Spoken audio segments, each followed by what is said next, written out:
Welcome to the Lesbian Romantic Podcast. This is Waking Up is Easy, Part 19.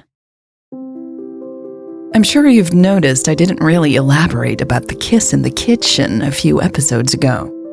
Maybe you thought Usha and I would talk about it more. Or perhaps you expected I would have made a bigger deal out of Usha brushing her lips over my fingers in the middle of our conversation. I might have held back a little because I know you want all the details. That's part of listening to a romantic story, isn't it? I understand that. I truly do. But some things should exist only in the moment.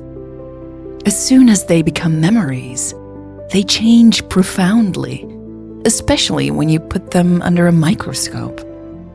That's why Usha and I didn't really talk about the kiss.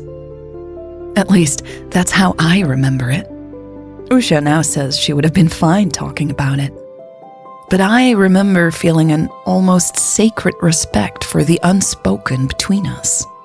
Usha did say that not everything needed a name or a label, remember? I can't see the irony of a therapist praising the unspoken.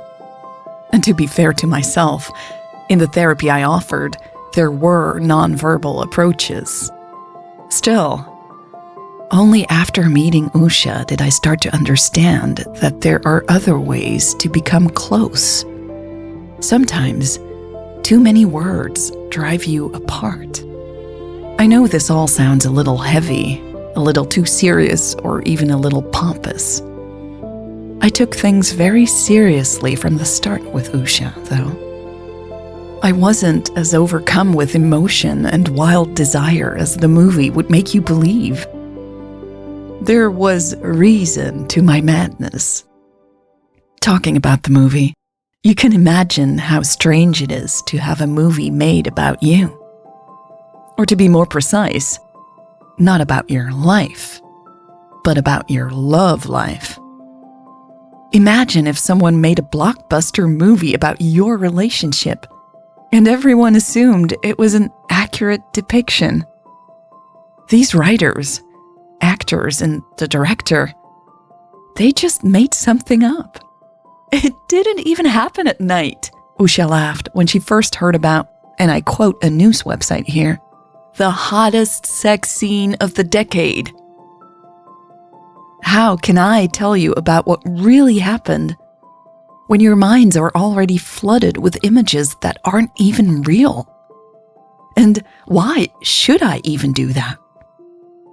Anyway, I thought long and hard about it, and I did come up with something different.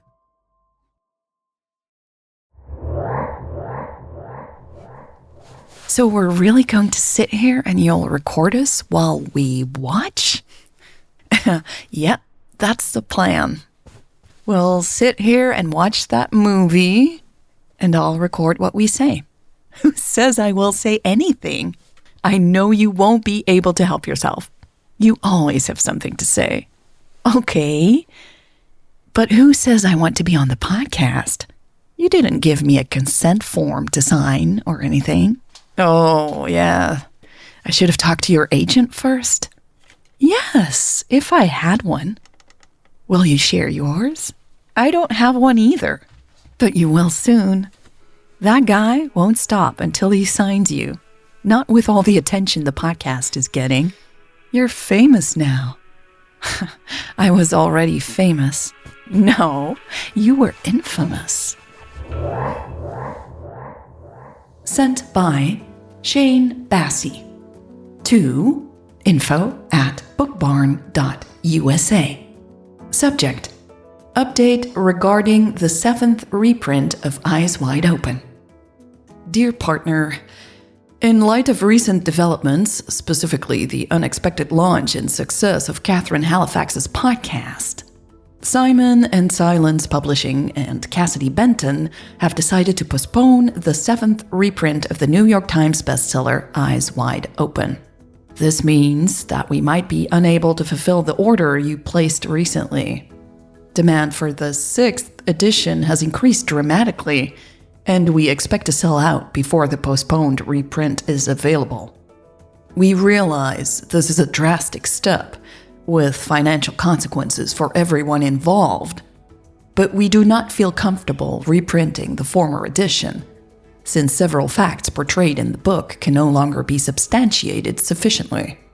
Cassidy Benton comments on these developments. It was always my intention to portray Usha and Catherine's story as accurately as possible. I wanted to give them a nuanced voice in a world that was writing their story in black and white. Now, Catherine has finally stepped onto the stage. Catherine's podcast challenges me to reevaluate my own work and the fruits of that work.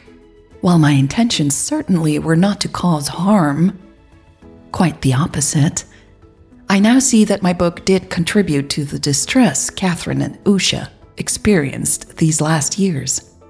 I intend to atone for it. In the new edition of the book, the author plans to expand the story with Catherine's voice, explore the new details she has released to the public further, and add new, exclusive reporting.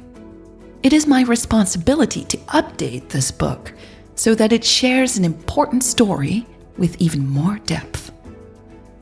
Important, Benton's recently announced interview tour around the country will proceed as planned, despite the delayed reprint. As an expert on the events that have fascinated our country and the world, we expect her tour to attract large crowds to your store and encourage you to keep selling tickets. It is one thing to feel empathy for someone, but it is quite another to bring your words and actions in line with that empathy. Last time, I repeated the nickname I had for Ellie, Crazy Goggles. I feel bad about that nickname now, but Ellie insisted I use it in the podcast. You know, in some weird way, Ellie was always with me after I saw her video. I wanted to laugh at her. I wanted to ridicule her. I wanted to be mad at her. Gosh, I wanted to hate her for what she had done to me and everyone else at Quiet Peace. But there was always a part of me that simply could not. When I think of her videos now, I see a young person screaming into the camera, and I recognize an anger that extends far beyond one person's suffering. I see someone lost and needing something to hold on to. Unfortunately, people with bad intentions reached her first. Poor girl, is what Usha said, unsurprisingly, when I told her about Ellie Harkin and how her actions had started all of this. She must be feeling very lost. People don't hold on to anger that badly unless they're lost. I'll admit it, back then, I did need a moment or two. I mean, who wouldn't? Just a moment to take in a deep breath and summon your better angels. Yes, it sounds like she got into something that got out of hand. Usha nodded thoughtfully. So that's why the police didn't come to talk to me again? They were too busy with the events following Ellie's videos? Do you think they'll file charges against her? I took in another deep breath and wrapped my arms around my legs. We were still sitting on the couch. This was not long after I had spoken to Maya on the phone, in case you don't remember from the previous episode. I don't know, but I think this is about you. I don't know what will happen once they come. I don't know what they found. But this is why we're in this apartment, right? To hide from everyone? I don't know why I thought of hope at that moment, but I did. I think I would have taken a bit more time to investigate why I thought of hope, if Usha hadn't started stroking my ankle softly. It tickled, and I laughed. Hey, stop it. Usha giggled. What, you can't handle it? No, I can't, I said, and was tempted to push Usha's hand away. I've never been able to handle tickling well. I think it's because of the loss of control, but I'll save you the self-analysis and focus on what happened next, which is probably much more interesting to you. I'll stop if I can kiss you again, Usha said, suddenly serious. And this is where the movie got our story completely wrong. It got me wrong. The movie portrayed our first real kiss, since the one in the kitchen didn't count, as an out-of-control moment of passion. They made me look like I had lost my mind and jumped into bed with Usha without a single thought. But no, I was calm and steady instead. Okay, I was calm and steady on the outside. Inside, my heart was racing. My skin was buzzing to be touched, and my breathing had suddenly become forced in its steadiness. And yet, still, I took another deep breath, and I told Usha I only wanted a real kiss, not another experiment. Not very romantic, you say? I disagree. To me, this was true love, even if it was just me loving myself. I knew how deeply I would fall as soon as Usha's lips touched mine again. I refused to let myself be sucked into a vortex of something that could not be explained by words. Not unless Usha knew that this was what another kiss would open up inside me. I trusted her not to kiss me unless she was sure that this is what she wanted too. I didn't say any of this with words, but I looked Usha in the eyes and I let my heart speak. Usha's eyes immediately sparkled, and for a second, I thought I could see the entire Milky Way spin around her irises. I do want a real kiss, she said. I smiled and shifted my weight a little. You know there is no way back after this. Usha nodded slowly and showed me the yarn ring on her finger. There's no way back now. We can still be, I said, and stopped myself from using the word friends again. I want more, Usha said urgently and leaned in. I want, before they... That's when I kissed her. That's right. I kissed Usha, not the other way around. As soon as I felt her lips on mine, I felt exactly as I had the first time we kissed. I felt as though I had tasted these lips 1,000 times before, but at the same time, it felt like a rebirth of sorts. It was that intense, and I honestly couldn't describe it further, even if I tried. I remember cupping Usha's cheeks and noticing how warm her skin was. I remember thinking her hair was lighter and softer than I had expected it would be. I remember everything in my body responding to the scent that slowly engulfed me. A scent that made me feel simultaneously at home, and as though I were on an insane roller coaster. And then her tongue found mine in the gentlest and yet most sensuous way, and I knew I had found the love of my life. I feel bad saying that, by the way. I mean no disrespect to Audrey or anyone else. It's just that sometimes you kiss someone for the first time and you think, oh, okay. Although you'd never admit it to yourself or someone else. But you can also kiss someone for the first time and instantly know you belong together because you know how to move together. Except in the movies, of course. In the movies, everyone knows how to move together. But that's not reality, is it? Admit it. You too must have had an oh, okay kiss in your life at some point. Anyway, that was a bit of a distraction. My apologies. Back to the kiss. Or rather, back to what followed, which lasted until the police interrupted us much, much too soon.